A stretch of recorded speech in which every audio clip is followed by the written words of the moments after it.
This week we're making a Totoro ornament for the holidays. He's actually made out of a blown out egg because I noticed that eggs and Totoro share a similar shape. Here's what you need for this week. Polymer clay. I like the souffle style. 1 blown out eggshell. I will link to a couple of tutorials on how to do this in the description. Black and white acrylic paint. Dotting tools of various types. Some paint brushes. Rubbing alcohol. A razor or box cutter blade, black 16 gauge wire, a heat-proof dish with polyester batting.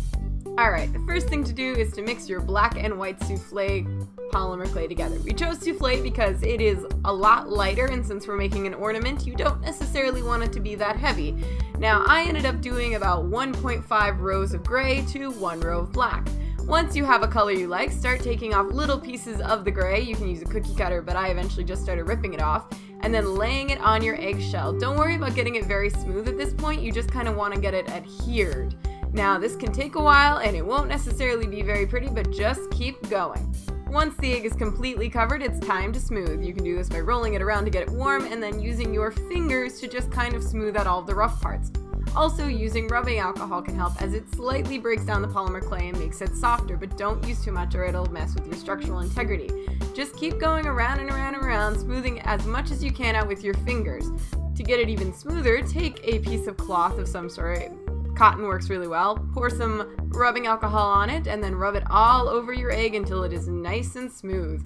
Again, don't do this too much because it can start to mess with your structural integrity, but doing just a little bit on the surface will give you a very smooth and nice finish. Once everything's smooth, make sure both of your holes are still intact on the egg. You don't want an explosion in the oven, and then stick it in your heat-proof dish filled with polyester batting at 275 in an oven for 30 minutes. Once your egg has baked and cooled, it's time to make the rest of the body. Now, we're going to start with the arms. For that, you're going to want to take a wad and cut it in half so that your arms are even in size, and then make a couple of fat teardrops. Now, just be careful with the shaping, but mostly you're going for his big round arms at the bottom and then a thin part up at the top. Once you get a shape you like, go ahead and just stick it onto your egg. Now, you want to get the tops as smooth as physically possible so it looks like they had never actually been separated before. It's going to be the exact same techniques you used on the eggs. Use your fingers for the big stuff, and then once it's mostly smoothed out, take a cloth that's been dipped in rubbing alcohol to it to get it really smooth. Now, his legs are actually just 2 fat cylinders that sit on the bottom of his body, so just cut out 2 fat cylinders that are the length that you want, and then carefully go around and smooth them on the same way you've smoothed out everything else. However, you want to make sure that the bottom hole stays open between Totoro's legs. You're going to be covering up the top hole, so it's important the bottom hole lets air out during the second baking. Then it's time to put on his head. This is basically just going to involve taking a wad of clay and putting it on until he kind of gets a nice smooth round shape on top. He is actually shaped quite a lot like an egg, so this shouldn't be too hard, and then just make sure you smooth it out like you smoothed everything else out. Once his head is shaped right, it's time to make the ears, and they're going to be a couple of teardrop shapes that are pretty tiny. Just keep shaping them till they look right to you. To get his nose, take a wad of clay and stick it on in the center, pretty high up on his face. His head's pretty small, and then just carefully smooth it out until you get a profile you like, again using the smoothing techniques that we've all learned to love by now, right? Yeah, we love it now. Then, take a wad of clay that is in another fat teardrop and stick it on the back to be his tail. It's very important, it should be about the same size as his arms. Now it's time for him to get his ears. Stick them on, use the same smoothing technique, but you're going to want to take a pin and drag it in around the bottom so that he gets those little spiky tufts at the bottom of his ears that he always has, which I think are really, really cute. Cut off some pieces of wire that are about 1/2 inch long and start sticking them into his limbs to be his claws. There's 5 on each hand and then 3 on each of his feet. I don't know why, he's just drawn that way. Just stick them in and careful they're not poking out anywhere weird.